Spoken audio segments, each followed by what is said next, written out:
આજ તો હવાર મારા બા મારી જોડે આયા. પછી માર બા શું કે આજ તો અખાત્રી હે હો રીતિ, લાપસી બનાવવાની હે હો. હું કહું હા બા, મને ખબર જ છે, હું લાપસી બનાવું જ છું. તો લાપસી બનાવવા માટે મેં અહીંયા લીધો હે ઘઉંનો કરકરો લોટ. મેં અહીંયા 2 વાટકી જેટલો લોટ લીધો હે. હવે આપણે ચાયણી ચારી લઈશું. હવે એની અંદર આપણે 3 ચમચી જેટલું તેલ નાખીશું. તેલને હે ને લોટ હારે તે મિક્સ કરી લઈશું. અહીંયા હે ને મોવણ આપણે મુઠ્ઠીભર એટલો નાખવાનું હે, એટલે આપણી લાપસી હે ને એકદમ સૂટી બનશે હો. તો હવે આંધણ મૂકવાનું હતું. અહીંયા જો તાહરામાં 1.5 વાટકી જેટલું પાણી નાખ્યું હે.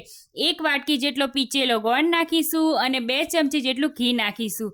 હવે હે ને વેલણથી આપણે સારી રીતે બધું મિક્સ કરી લઈશું. પાણી આપણે ઉકળીને 1 વાટકી જેટલું થઈ જાય ને એટલું આંધણ લાવવાનું હે અહીંયા.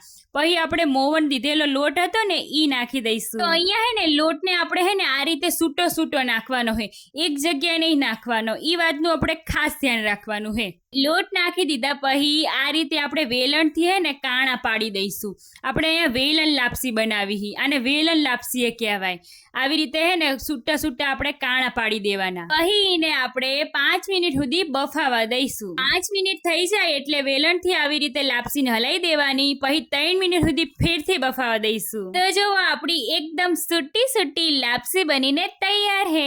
તો હવે હે ખરાખરીનો ખેલ.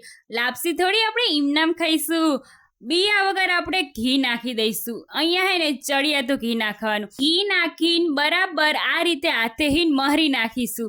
જેટલી આપણે લાપસીને મહરીશું એટલી જ લાપસીનો ટેસ્ટ બહુ જ મસ્ત આવશે. તો આપણી લાપસી બનીને તૈયાર હે.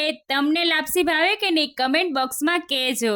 મને તો લાપસી બહુ જ ભાવે હો. હારું તાન લો, હું હે ને અખાત્રીની ભગવાનને લાપસી ધરાઈ દઉં. ત્યાં સુધી મારી આઈડીને ફોલો કરતા જજો.